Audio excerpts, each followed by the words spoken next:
이 시간 주의 말씀을 살펴갈 때에 성령님께서 우리 모두에게 감화 감동하여 주시옵소서.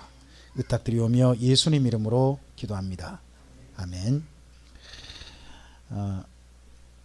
제가 여러분이 좀 낯선 한 사람을 소개하고 싶습니다. 피에르 드랑쿠르라는 사람을 여러분 아십니까? 저도 모릅니다. 저도 이번에 처음 알았습니다. 웬 이런 사람이 있더라고요. 피에르 드랑쿠르. 이거 프랑스 사람이랍니다. 중세 때 사람이고요. 중세 말 한참 유럽에서 마녀 사냥이 극심할 때 독실한 카톨릭 신자였답니다. 마녀 사냥이 카톨릭 쪽이었잖아요. 근데 이 사람은 카톨릭적 신앙관에 확실한 마음을 가지고 마녀 사냥하는 데 앞장서서 소녀들을 600명을 죽인 사람입니다. 자기는 그리고 그 일을 잘했다고 나중에 책으로 써서 가지고 그 책이 지금 남아있다고 합니다. 자기가 한 일을. 그는 자기 일에 뭐가 있는가요? 잘했다는 확신이 있는 거죠. 그는. 1절 말에 또 다른 한 사람을 소개하고 싶습니다. 1절 말에요. 기독인 가운데 굉장히 존경받는 두 분이 있었습니다. 두 분 있었는데 한 분은 남북이 나뉘어서 신탁 통치하는 것을 찬성했습니다. 그렇게 해서라도 대한민국 남쪽에 평화가 와야 된다 하는 생각을 가지셨습니다. 다른 기독인은 외세에 의해서 우리 한민족이 나뉘면 안 된다, 하나가 돼야 된다 하는 생각을 가지셨습니다. 그래서 두 분은 자기 가진 신앙적 소신을 따라서, 마음의 확신을 따라서 열심히 일하셔서 한 분은 이 나라의 초대 대통령이 되셨고 한 분은 암살당하셨습니다. 우리가 잘 아는 초대 대통령 되신 분은 우리가 알죠. 근데 암살당한 다른 분이 김구 선생님입니다. 김구 선생님이 기독인입니다. 그가 맨 처음에는 불교 그리고 무당 이쪽 전전했다가 그 이후에 상해 임시정부 그때 이후로는 독실한 기독인으로 그 삶을 살았습니다. 기독인의 확신을 가지고 갔습니다. 여러분, 김구 선생님이요, 마지막에 자기가 이렇게 해도 남과 북이 결국은 외세에 나뉠 걸 알았던 것 같습니다. 알아도 그걸 포기하지 못하셨습니다. 심지어 그 주변에 수많은 사람들이 암살당했습니다. 점점 중요한 인물들이. 그래도 그 길을 포기하지 못하고 가시다가 끝내 암살당하셨습니다. 그럼 자기가 이렇게 가다가 이런 일 당할 수 있다는 걸 충분히 아셨겠죠. 아시지만 그 길을 포기하지 못하셨던 거죠.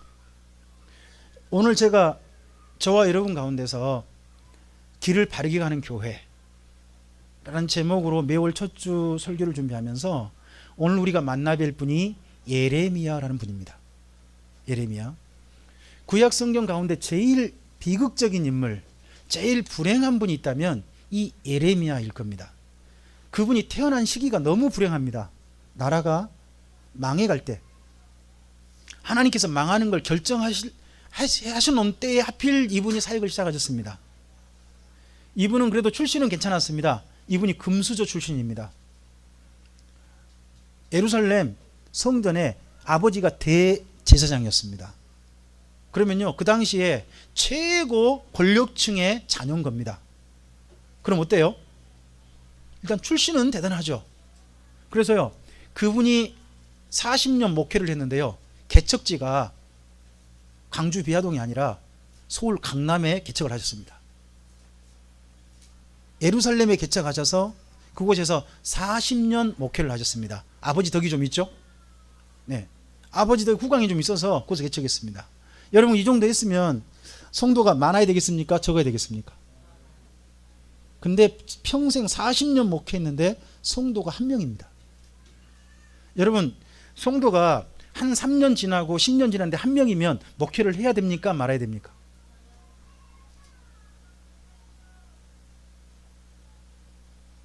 여러분이 답을 못 하시네요. 저라도 답을 못 하겠습니다. 근데 40년 했는데 겨우 한 명이었습니다. 그분이 바룩이란 분입니다. 바룩이란 분, 겨우 한 분, 이분과 평생 동역하시다가 정말 쓸쓸하게 그분의 죽음도요 성경에 기록하지 않고 있습니다. 어떻게 죽었는지도, 어디 살았는지, 어떻게 죽었는지 성경이 아예 그분의 뒷기록이 없을 정도입니다. 그러니까 평생 주님께 부름 받을 때부터 그는 불행이 시작된 겁니다. 그래서 그 길을 끝까지 가졌습니다. 근데 여러분, 이 길을 갈 때 사람이요 계속 가고 싶을까요? 멈추고 싶을까요? 해도 안 되고요. 그리고 정말 자기가 맡은 역할이 너무 안 좋은 역할이면요, 이 일 꼭 내가 해야 됩니까? 하는 그런 이야기 할 수 있는 거잖아요. 여러분, 오늘 그래서 혹시 주보 제목 보셨습니까? 앞에도 제목이 있죠? 가야만 합니까? 제가 이분의 인생을 그렇게 만난 장면이 저는 20장입니다.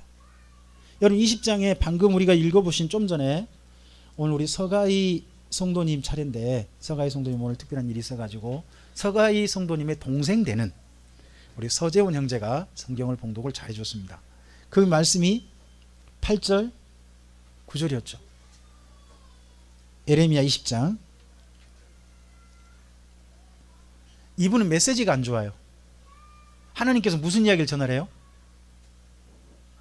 여러분, 망해갈 때 망한다고 이야기해야 됩니까? 아니면 아니야 힘내봐 잘 될 거야 라는 말을 해야 됩니까?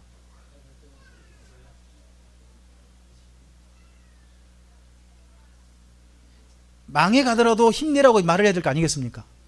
여러분, 목회자가 병원 신방 가서 말기 암 환자를 위해서 기도할 때 병 낫기를 기도해야 됩니까? 잘 죽기를 기도해야 됩니까?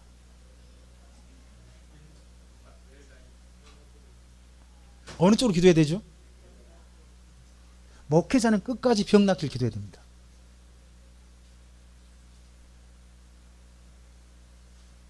죽는 것이 정해진 것은 보입니다. 하지만 그게 목회자 마음 아닙니까? 여러분, 어떤 일을 할 때 이 일에 대해서 성공을 바라봐야 됩니까? 실패를 바라봐야 됩니까? 성공 쪽을 바라봐야 되지 않겠습니까? 근데 이분은 자기가 해봤자 안 된 거 압니다. 안 된 거 알고 심지어 거기 9절 보시면 내가 다시는 안 한다, 이 일 안 한다 하는 마음까지 품었습니다. 근데요, 좀 있으면 속이 답답해진 겁니다. 왜 그러죠? 지금 나라가 망하고 있고 하나님 망하신 걸 정했는데요, 그 수많은 사람들이 잘못된 이야기로 사람들을 속이고 있습니다. 하나님께서 우리 예루살렘의 성전에 계시지 않냐? 성전이 예루살렘에 있다. 그러면 하나님 우리 가운데 계신다. 그러므로 이 예루살렘은 결코 망하는 일이 없다 하는 이야기를 그 당시 많은 종교 지도자들이 이야기하고 있습니다. 그런 이야기에 예루살렘 사람들은 믿을까요? 안 믿을까요? 믿습니다. 여러분, 그래서요, 우리가 독특한 게 하나 있습니다. 사람 특성 중에 한번 따라서 해볼까요? 사람은 믿어야 할 걸 믿는 게 아니라 믿고 싶은 걸 믿는다. 이게 사람의 속성입니다. 어디나 마찬가지입니다. 그러한 사람들의 마음에 합한 메시지를 전해주니까 더더구나요, 그 당시 많은 종교 지도를 전하니까 에레미야 혼자 이야기하면 에레미야가 나쁜 놈인 겁니다. 지금 그런 시대입니다. 그래서 에레미야가 여기 20장에서 사역 그만두고 싶어 합니다. 근데 속에서 불이 난다는 겁니다. 그 거짓말에 사람들이 속아나는 거 보니까 우리 대한민국에 요즘 굉장히 많은 그 뉴스 매체들이 늘었습니다. 그렇죠? 유튜버들이 굉장히 많이 늘으셨습니다.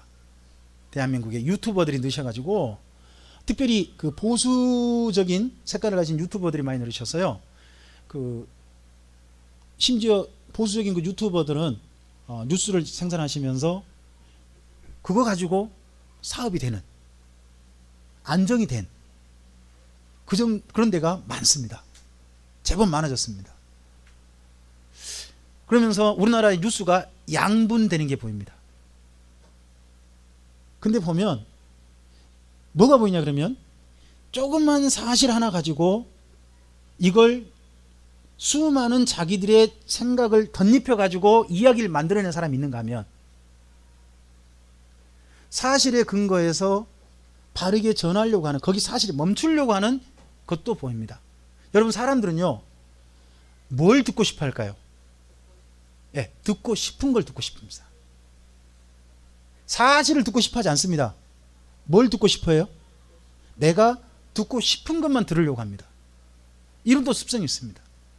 그래서 지금 현재 수많은 사람들이 자기 생각에 치우쳐서 뭐 그렇게 가는 게 사실 현재 모습입니다. 근데 바로 그런 때가 예레미야 때라는 겁니다. 이 사역을 너무 오래 하다 보니까 예레미야가 이런 말까지 하게 됩니다. 여러분, 거기 20장에 14절부터 18절, 14절부터 18절 우리 함께 좀 읽어보셨으면 좋겠습니다. 읽어보죠.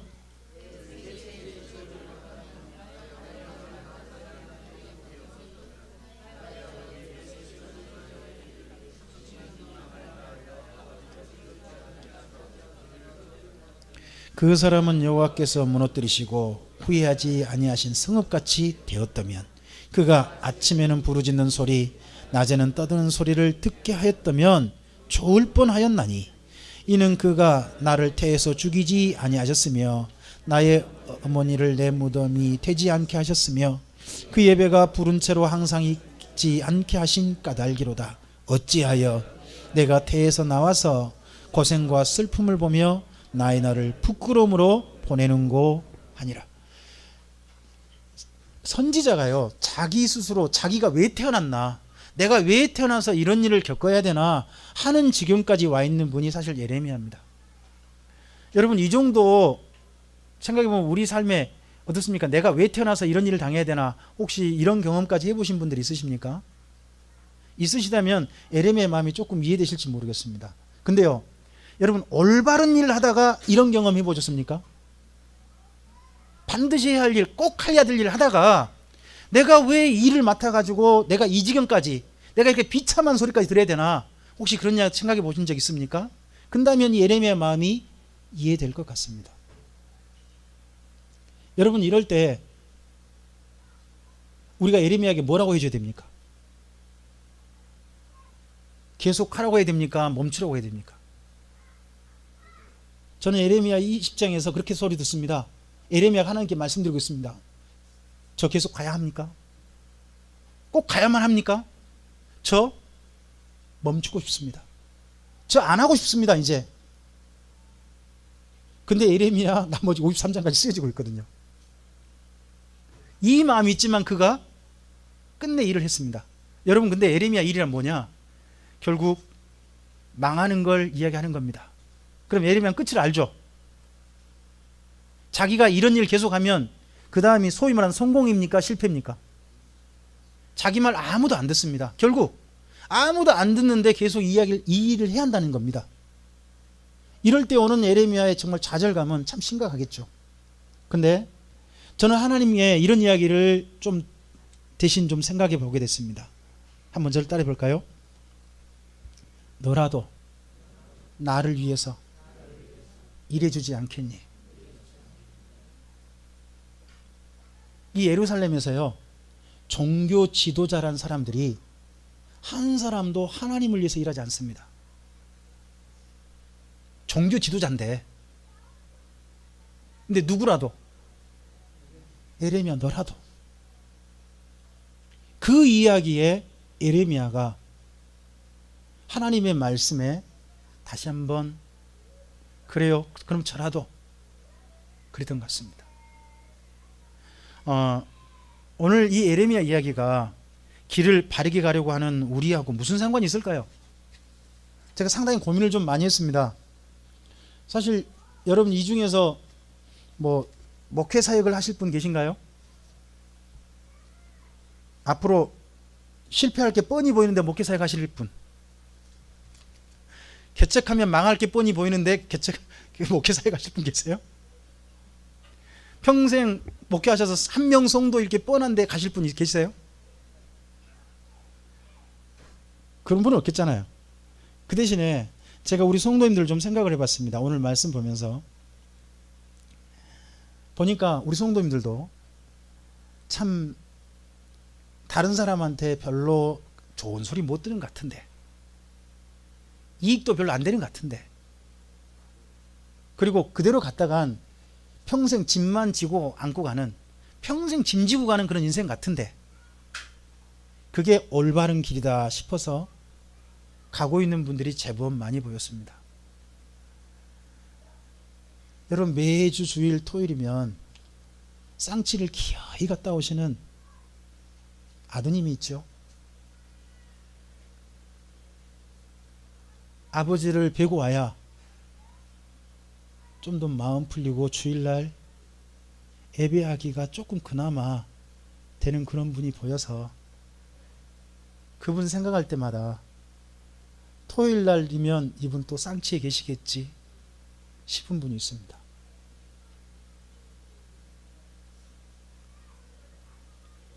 한 성도님께서 저에게 조금 좀 상담을 청해 왔습니다.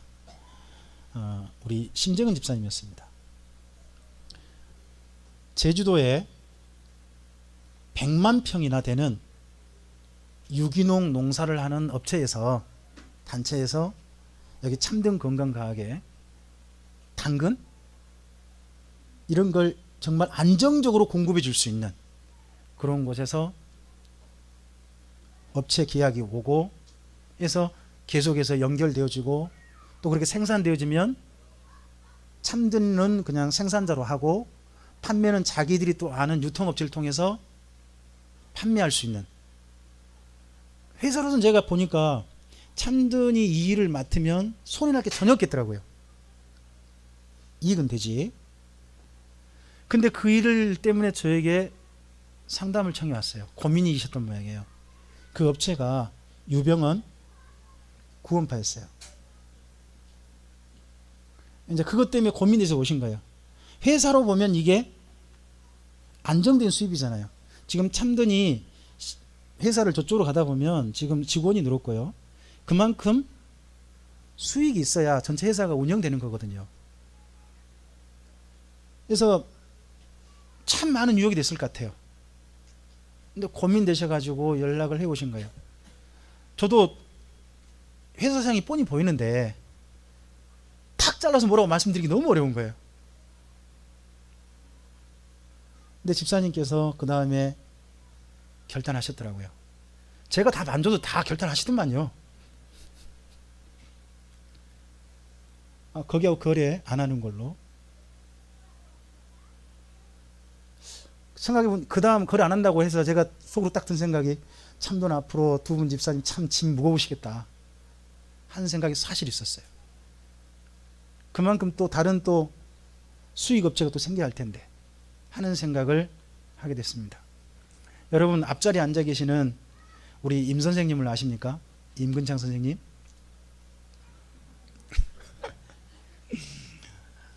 제가 임 선생님을 참 존경합니다. 저분이 뭐 소방서 일한다고 제가 존경한 게 아니고, 그게 아니라 여러분, 평생 어떻게 보면 우리 임 선생님 가정은 보통 우리가 노후에 안정된 삶을 원합니다. 그렇죠? 안정된 삶을 원하고, 그리고 안정된 삶으로 위해서 젊어서 고생하는 거죠. 근데 두 분은 부부가 평생, 자식 한 명 평생 품기 위해서 지금 일하고 계십니다. 평생 품으시겠다고.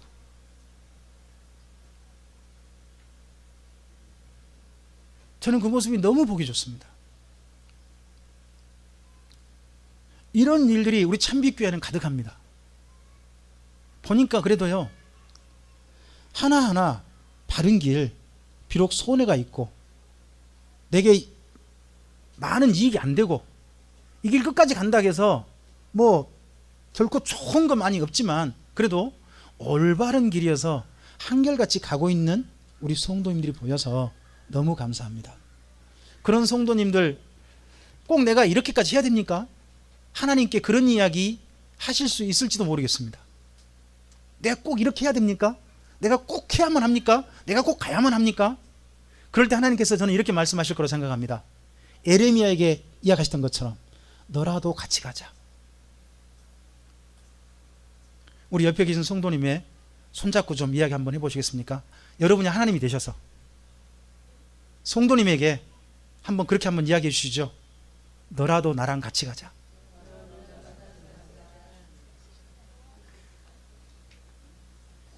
수많은 사람들이 이익을 위해서, 수많은 사람들이 좀 더 편한 걸 위해서 타협해 버립니다.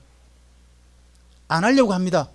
근데 그 길, 참빛교회 성도 여러분, 지금 여러분이 하고 계신 그 잘하고 있으신 일들 멈추지 마십시오. 그리고 끝까지 잘 갑시다. 하나님께서 오늘 저와 여러분에게 이렇게 말씀하신다고 저는 생각합니다. 에레미야에게 하시던 것처럼 너라도 나랑 같이 가야 되지 않겠니? 이 이야기가 우리 모두에게 들려지게 되기를 주님의 이름으로 축복합니다. 기도하겠습니다. 주님 감사합니다. 바른 길이다 싶어서, 확신이 들어서, 내가 해야 할 일이다 싶어서, 이렇게 하는 것이 옳다 싶어서 길을 가지만 때때로 꼭 이렇게까지 해야 되나? 꼭 가야 하나? 지금이라도 멈추면 좀 더 좋을 텐데 하는 일이 솔직히 있음을 고백합니다. 그렇지만 그 모든 것들을 감수하고, 미래가 뻔히 보임에도 감수하고, 주께서 나가신 바른 길, 가야 할 길, 주님께서 가자고 하신 그 길을 한결같이 걸어갈 수 있는 우리 참빛교회 모든 성도들이시기를 소원합니다. 그렇게 걸어갈 수 있도록 주님 힘을 주시옵소서. 그렇게 걸어갈 수 있도록 하나님의 응원과 도우심을 허락해 주시옵소서. 그래서 그 길 끝에서 잘 왔다, 여기까지 잘 왔다라고, 잘했다라고 말씀해 주시는 주님을 만날 수 있는 우리 모든 사랑하는 참빛교회 성도들 되게 하옵소서. 의탁드리오며 예수님 이름으로 기도합니다.